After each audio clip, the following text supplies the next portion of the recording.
Hello there. Welcome to Knights of Mandalore. We are talking about Bad Batch, episode 11, The Devil's Deal. I am Jared. And I'm Lad. And okay, uh, this episode was kind of interesting because the Bad Batch were not in it barely. Yeah. I'm like, and then all of a sudden, I'm like, so it takes place on Ryloth. I knew immediately because I saw that little castle with the energy bridge. There's like Sham Syndulla. I noticed energy bridge, eh? But then there was a clone. I'm starting off the show mentioning this clone because he seemed really important to the point where so you know how like a lot of clones after the order seem pretty like robotic and such? Yeah. This guy seemed normal. Right. He did seem pretty normal. Which begs the question, A, did this guy obey the order? B, did he receive the order? Or C, was his ship removed? Right. And he also has colored armor, which normally, if this were a normal Clone Wars episode, there'd be no big deal. But the Bad Batch. Yeah. What's up with that? That's kind of strange. Like, that's definitely the first thing you kind of notice a little bit there with a clone who he kind of questioned what was going on a little bit and their decisions, right? Mm-hmm. He even said, I'm sorry, go ahead. No, go ahead. I was just going to say when they caught like a certain character that I'm going to talk about later, when they caught Sham's daughter like spying, he goes, "Hey, listen, man, I'm not going to report this, but you have to like deal with this." I was like, Wait, what? Right. You're behaving good. Don't you know that good soldiers follow orders? I guess not. This guy doesn't really know that, I guess. I don't know. But anyway, so I'm gonna pivot real quick. So Hera and Chopper show up. Yeah. Oh boy. I was like, what?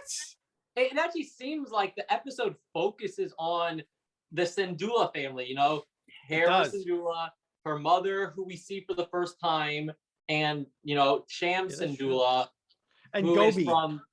Is from the the Ryloth trilogy of episodes were really great in Clone Wars. Seeing him there, you know, he was like the freedom fighter working with the clone troopers, right? Mm-hmm. He wasn't sure about them, but he trusted them. And now we kind of see, well, what happens after the war ends? You know, I really like that. Like, well, now there's peace, right? And, you know, they're kind of uneasy because the Empire is a bit more strict, but he's really trying to just go with it because he just says, we need to have peace eventually. We just need to just endure this hardship and we're just going to try to make through it. And we see kind of young Hera there in the episode. Plus, also remember, it's interesting you bring up the Ryloth trilogy, because if you notice, back in that series, Mace Windu had said, I promise you that as soon as the war is over, there will not be an occupying force. All the clones will leave. And then we see this episode where they're talking about, hey, the clones are staying. Yeah. So that's the first time I thought about that. You're right. Didn't they say that the clones would leave after everything was over, right? Mm-hmm. Back in Clone Wars, I think they said that. Yeah.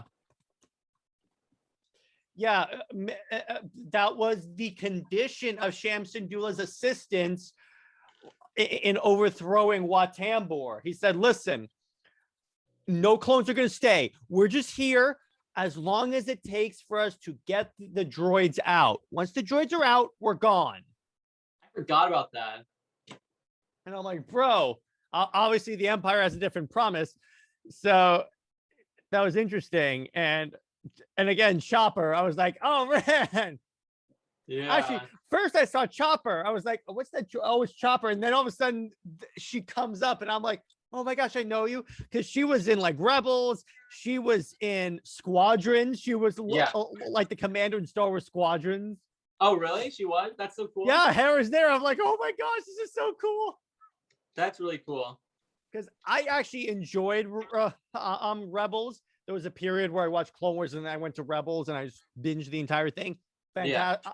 I obviously I didn't like it as much as Clone Wars, but it was good for what it was. But the point is, it's cool seeing that they're bringing in characters from all of these, from all of the Yeah. shows. They're not just ignoring one show, because you notice we also had Kanan in the first episode. Yeah. Yeah, that was really cool seeing. Like, I kind of didn't really think about that. Yeah, oh yeah, we saw young Kanan, so we could see young Hera around in an episode or two, and it's really interesting that this episode was a side story, kind of like how we had in Clone Wars, where we had a side story focusing on like the Sith or Jar Jar doing something, and Anakin, Obi-Wan, and Ahsoka didn't show up. In this episode, it really focused on the Syndulla family and what they were going through, the political unrest, seeing that side of the war with the senator who's a bit scummy. Frita, he's returning from Clone Wars, by the way. Exactly. He's returning from Clone Wars. That was cool. And the Bad Batch only had that like short scene in the episode. And they were kind of just there just for a few minutes. Here's some guns. Exactly. Just some guns. And I think we'll talk about that a little bit, that moment with Omega and Hera on the ship. I love that interaction. That was really fun, wasn't it? I will say, at first, Omega kind of annoyed me a little bit in like the first episode. Now she's grown on me. Yeah. But yes, I love that moment where like Hera's telling her flying is like, it's supposed to be like a feeling. And I'm like, this is so cool. Yes. Yeah. That was really nice. That was good. I love their interaction together. Oh yeah. So far, oh my gosh. I also like how they seamlessly bring in like all these different Easter eggs and characters, because normally it can be kind of jarring, right? Yeah, yeah, definitely. And it definitely felt like it worked well because, Syndulla is, Cham is like a veteran of the Clone Wars. It's kind of cool to see what he's up to now, right afterwards. And shows up in Rebels. Yeah, we see him in Rebels, right? And we see here Hera, kind of like she wants to fly, like that's like her dream. And so, that's we see her as an experienced pilot. So it's cool to see her journey to get there, right? Fun fact. So when the camera pans onto the Syndulla's little compound, you see a crashed Y-Wing. That's the Y-Wing that Chopper was in. Oh, really? That's so cool. Yeah, they explained that in Rebels. What happened was during the Ryloth trilogy of Clone Wars episodes, a Y-Wing was shot down. It had Chopper on board. He was badly damaged, and she rebuilt him. Yeah, that's true. That's true. That's why he like has a weird third wheel and the arms coming out of his head. Yeah, that's really cool to see Chopper in it also, in Clone Wars animation style. I love that. And I like how they didn't use the same voice actor, as far as I know, for Hera. They actually probably got someone. What? So I thought also that it was a different voice actor, because it sounds different. Same. I looked it up on StarWars.com. It's actually the same voice actor who played her, but what she did is she actually gave her that Twilight accent that most of them have. Oh yeah. So that's why you don't really recognize it as much. Okay, yeah, because she did. There was a sequence in Rebels where she kind of broke into the accent because she was upset. Right. Yeah. They talk about that, how because she went off world for a long time when she got older, that she kind of lost the accent a bit. But it's kind of like a Hispanic accent. Like you get energetic and it just pops out at you. Yeah, so that's good. You mean like you saying Louis Lane? Yeah, that's not part of my Hispanicness. That's just my idiocracy. They did the same thing with Kanan. It's the same voice actor. Yeah, that's pretty trippy. And I think she did a really good job, because I couldn't even tell it was the accent worked really well and it felt young. And we kind of had to make believe when it was Kanan because it sounded a lot older, but it worked for Hera a lot better. I think it worked better now than with Kanan, because Kanan, he still sounded kind of older for his age when he would be as that character. I'm like, what? That's really funny. But no, that was really good. I love seeing her there, with all the characters, and seeing that political strife going on, where the senator is trying to be like, everyone get along, go with this, and he's jealous of Cham Syndulla, who has the people's affection, who's like a freedom fighter, and they have that conflict, and the Empire's there, and Crosshairs is around also taking out things. Also, they had Republic gunships and turbo tanks. I was nerding out, dude. Yes, dude. Seeing the classics. I'm a nerd on all the clone vehicles, and I was like, oh my gosh, it's LAAAATs. I think it's like a lot of A's in that acronym. Yeah. It's a turbo tank. That's great. And we actually got to see inside a turbo tank. I thought that was kind of cool because you only kind of got a brief glimpse of that in like Rogue One, but very briefly. And it was cool how it was like the whole episode was like was Cham saying we have to like work with the Empire and stuff. But the minute Hera was threatened, he was like, nope, we're gonna go hijack a convoy. Yeah. Yeah, that's kind of interesting. Like, what are the ramifications of that? You know, like they're gonna get in big trouble. Well, you know, like in big trouble. They're in big trouble now, right? And they got like arrested and you know, yeah, that's gonna be tough stuff, right? Yeah, and Free-Taa got headshotted. Yeah, that was kind of interesting. Like, you know, I like how they showed, you know, Cham's character, that like he was really upset, but you know that he had to find another way to handle the situation, you know, because that would make him like too much of a bad guy to just to take out on Free-Taa. Yeah. That was the one part where I was like, I was not expecting that. Not expecting on Free-Taa to get offed. Yeah. Yeah, that's kind of interesting. They kind of introduced him and killed him off. But I guess that's okay for him. You know, he wasn't like super important in the episodes, but yeah. Real quick, what was the name of that clone that we're talking about? By the way, the clone. I was watching the episode with Tyler, and even Tyler was like, "I like that clone's hair." Oh yeah. I have his name right here. His name is Hauser. Yeah.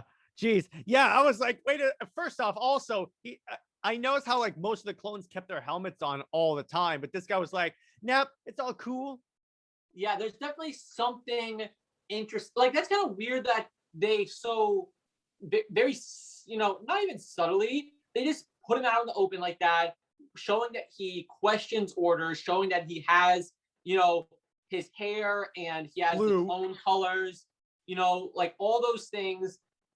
And then they don't even say anything about it. That's kind of weird. Yeah. Don't you think, like, he hesitated when they took the Syndulas hostage.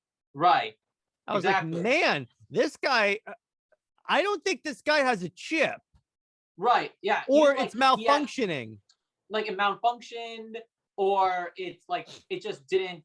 Maybe they have some clones are specifically don't have chips so that they can have like free thinkers a little bit. That was the pre-canon. The pre-chip, or like that was like canon like a little while ago, that there were some troopers, like our troopers, for instance, who didn't have the chip in them. Because again, for that exact reason, they wanted these advanced recon commandos to be able to think individually. And I think clone commandos would have those. I think the only reason why the Bad Batch had them is because they started out as regs, but then they like had some type of issue. Right. Yeah, that's kind of interesting.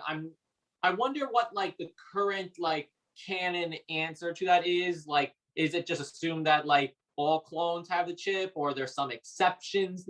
That's kind of interesting. I'm kind of curious about that. We'll see.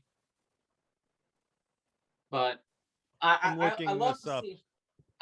seeing also the while you look that up, just seeing them like attack the clone turbo tank, seeing that little fight sequence, and that was pretty cool. And you saw their Cham, they were using stuns, like they weren't trying to kill anyone, because I think if they started killing them, that would be like really big trouble, you know, if they start killing the clone troopers, right? So yeah, I saw a lot of stun.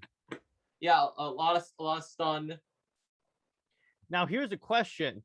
So this episode ended on kind of a cliffhanger. Now I have a theory that the next episode is going to be Bad Batch, and they're going to be sent into Ryloth to save Cham. And at the same time in that episode, we'll get more development on that on a Hauser.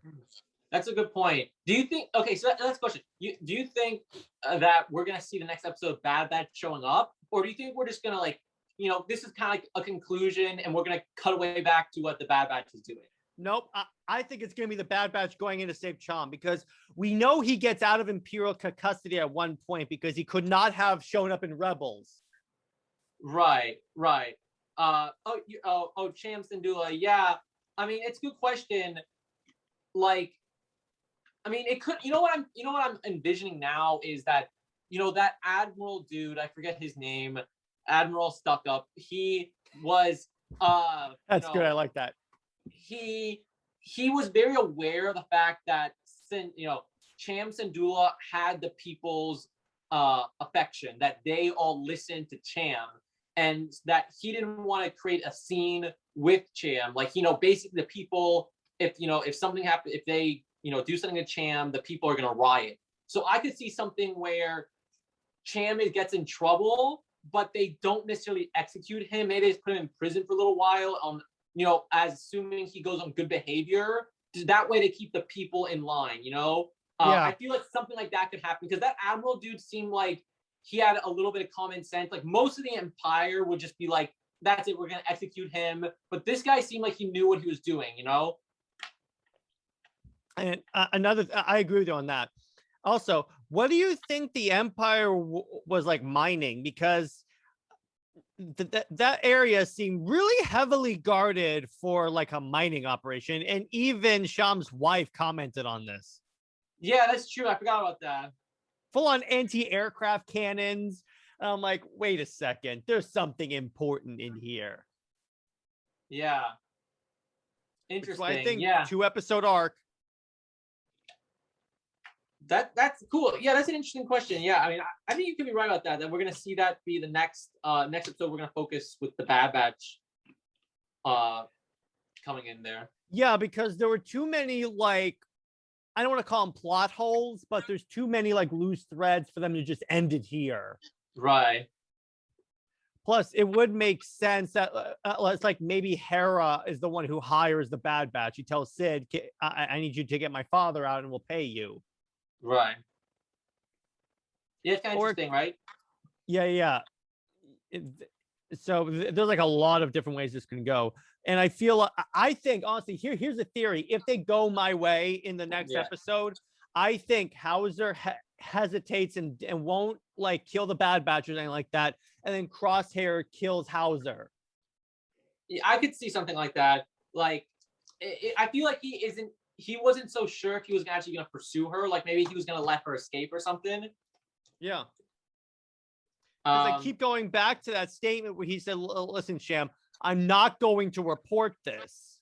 Right. If he were under the chip's influence, he would just report it right there. Right. Another thing that you mentioned kind of I'm reminded is that we saw Crosshair and he took his helmet off for a little bit. And we saw that he's doing a little bit, he seemed to be okay. He's back, but he definitely has some scars on his head. And, he's like really kind of burned up quite a bit. That looked, he's alive, but he doesn't look in great shape. Yeah.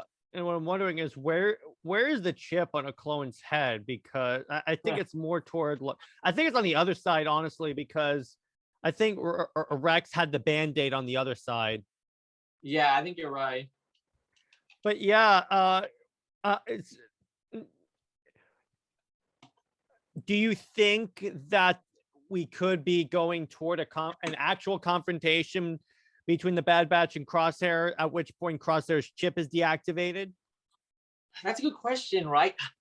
Like that's something we always get to, what's happening next? Like it's we have 5 episodes left now.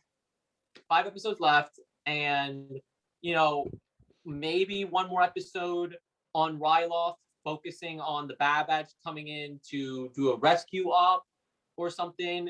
I feel like that could put them in conflict with Crosshair. They could have some sort of, battle going on between the two of them. It'd be interesting is if it's not the Bad Batch who shows up, they do another episode on Ryloth, but it doesn't show the Bad Batch, but Mace Windu survives and shows up.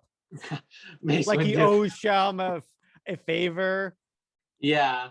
Because as far as we know, they've never like explicitly came out and said Mace is dead. Yeah. Yeah, And we I know know. a Yeah, Jedi can't survive a fall from that. They use the Force to like cushion their fall. yeah. I know, and especially like Samuel L. Jackson is pretty adamant on like how he wants him to be alive. I feel like it's better like he didn't come back. I feel like it'd be like too many people coming like surviving death and come back to life, and like I feel like it would be really cool, but he almost wouldn't have like a purpose to exist because he's supposed to be like really like Well, he owes headstrong Sham. guy. Well, that He owes Cham because remember, he was the one who promised Cham the clones are going to leave. that's true. And it would be knowing Filoni, who is the architect of this beautiful Star Wars tapestry. This is the greatest This is the greatest time to be a Star Wars fan, I think. Yeah. Right now, Yeah. knowing Filoni, because he's pulled some real doozies ever since he got involved with Star Wars, I wouldn't put it past him. Let's face it. Let's put it this way. Would you have anticipated Luke Skywalker showing up in Mando?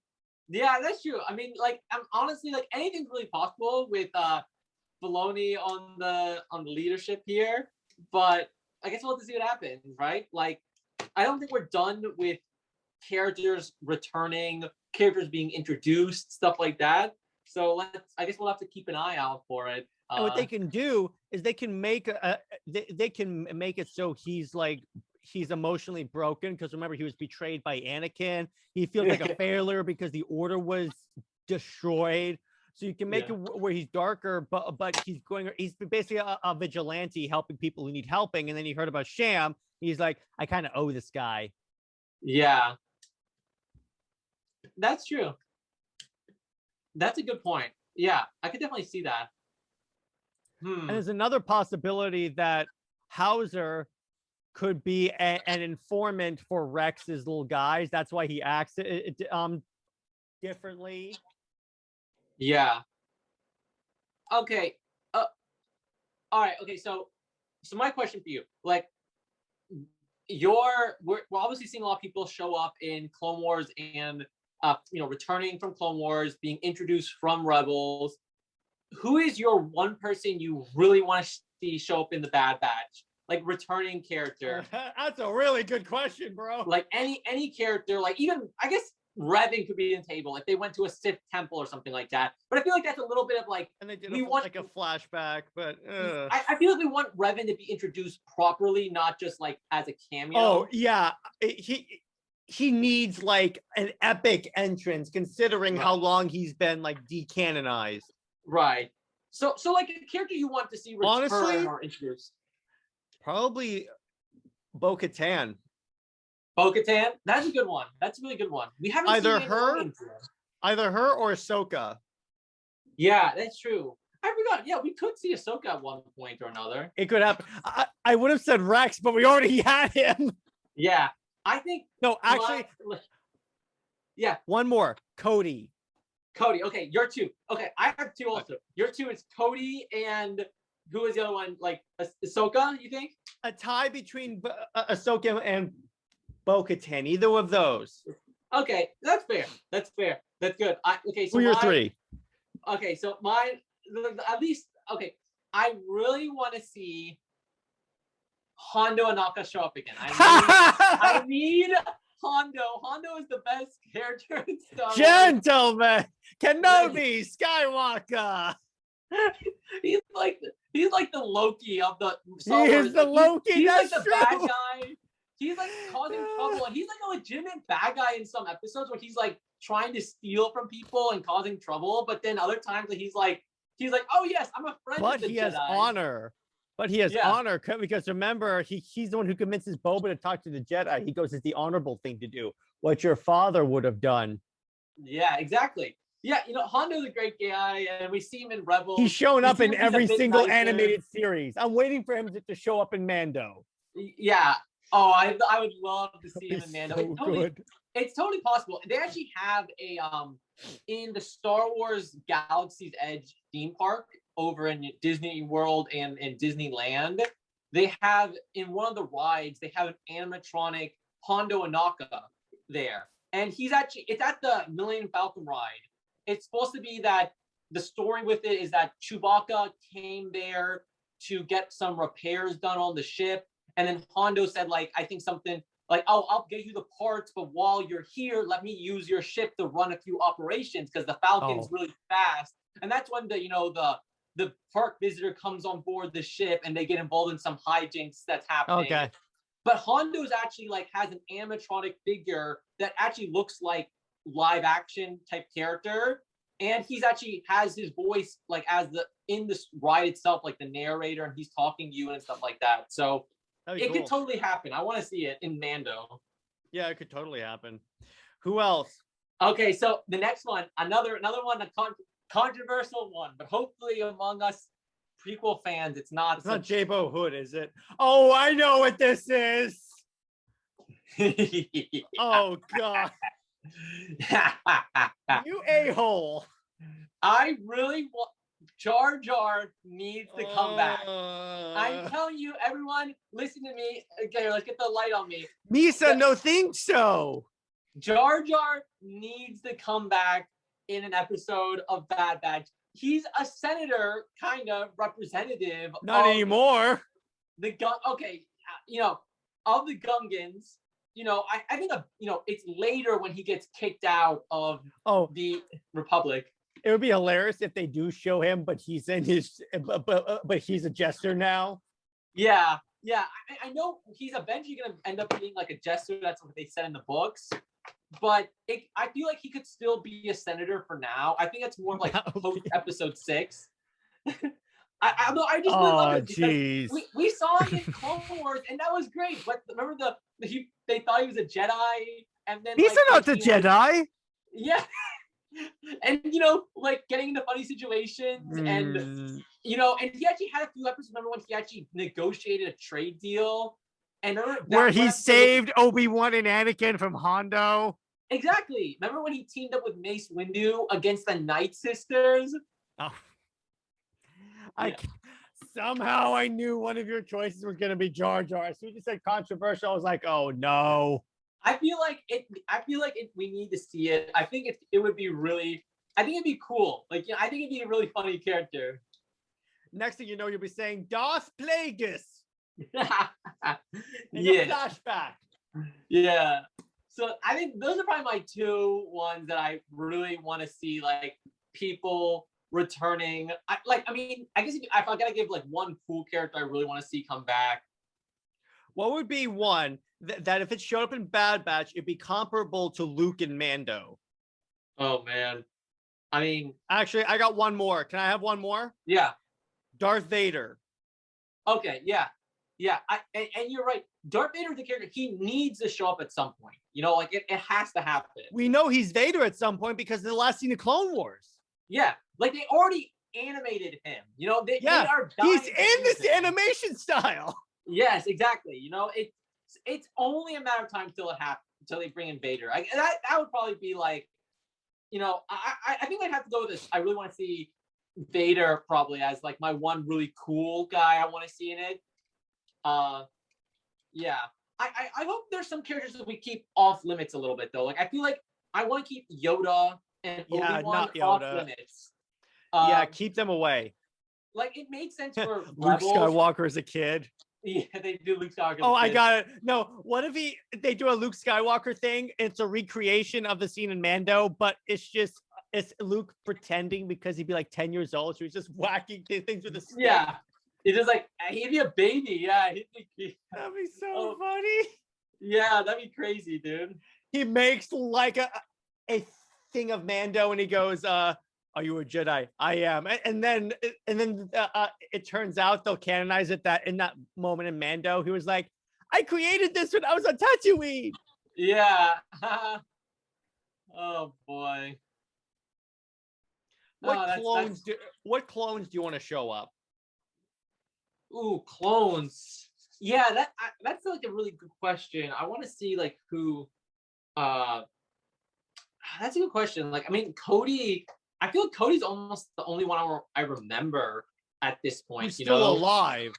Yeah, like I mean, Bly is around, right? And yeah, there's Bly. I think I would like to see Cody, Wolf, and Gregor. Yeah. And an explanation as to how Gregor survived what happened in his episode. Yeah, I feel like that'd be pretty good. We it'd be nice to see those characters, their storylines get cleaned up, so we see how they end up in Rebels. That'd be nice. And then do a Clone Rebellion like storyline.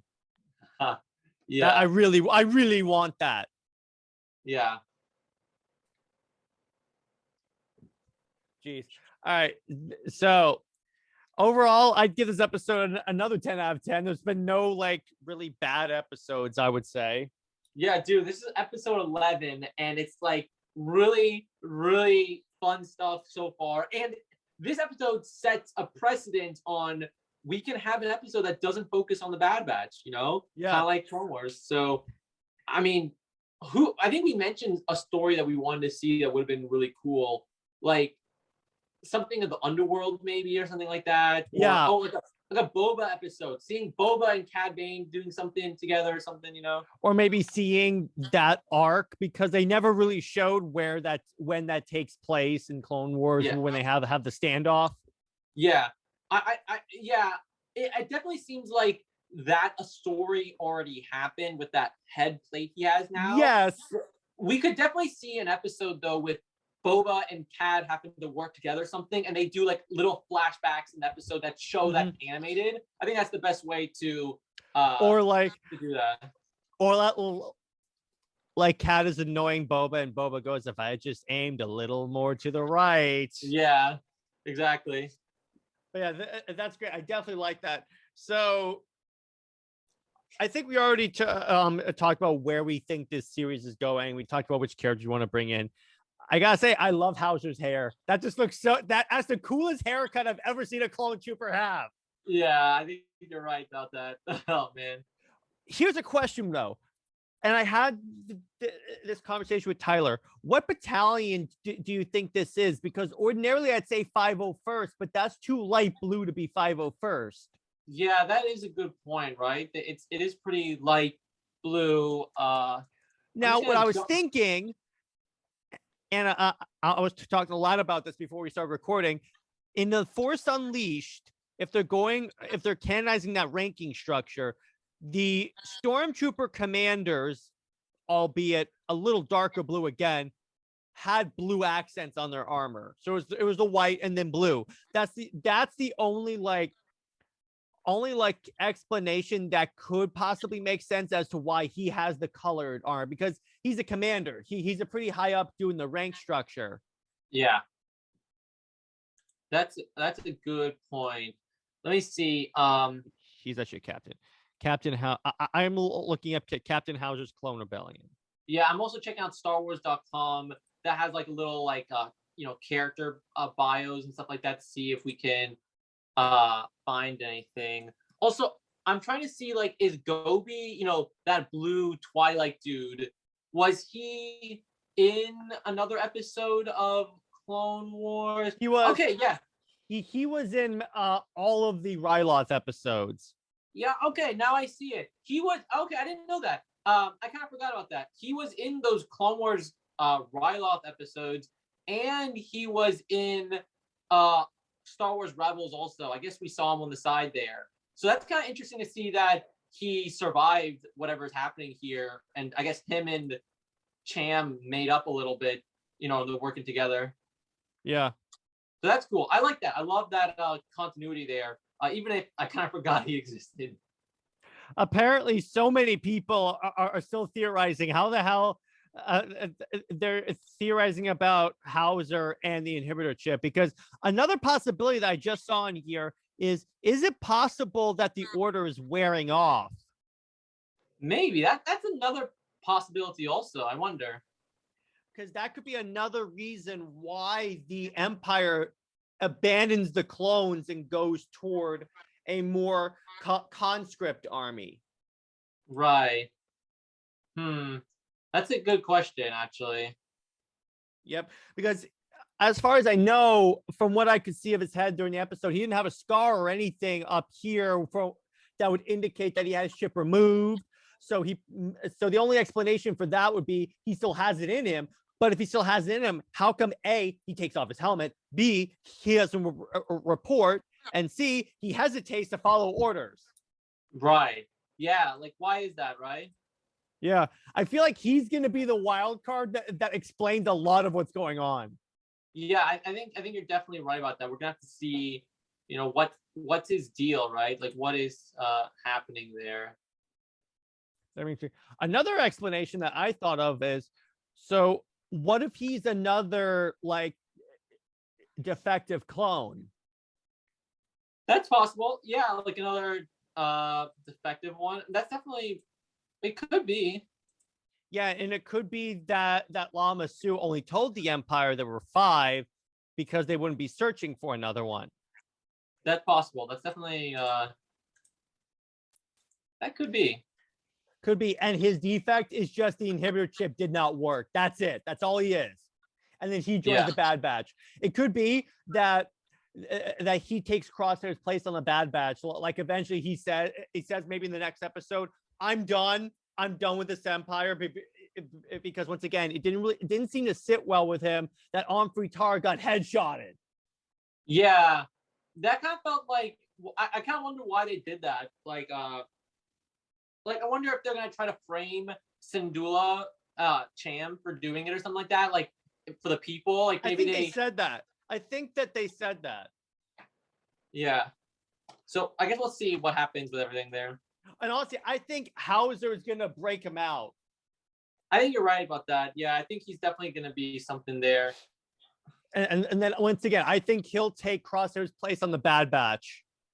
Mm-hmm. Yeah. Let's. Oh, you think he actually might join them? Yeah, because it could be he's like, you know what? I'm just gonna. Can I go with you guys? This Empire thing is screwed up. This is not what I want to do. They just executed a galactic senator because the Senate has not been dissolved yet. Right. It's a big deal to off a senator. Yeah, that's kind of like for their planet, right? Like I mean, the Empire is supposed to be there. I mean, I know the Empire is restricted, but their goal there is supposed to be to protect the Ryloth people and their interests there, right? Which means the senator.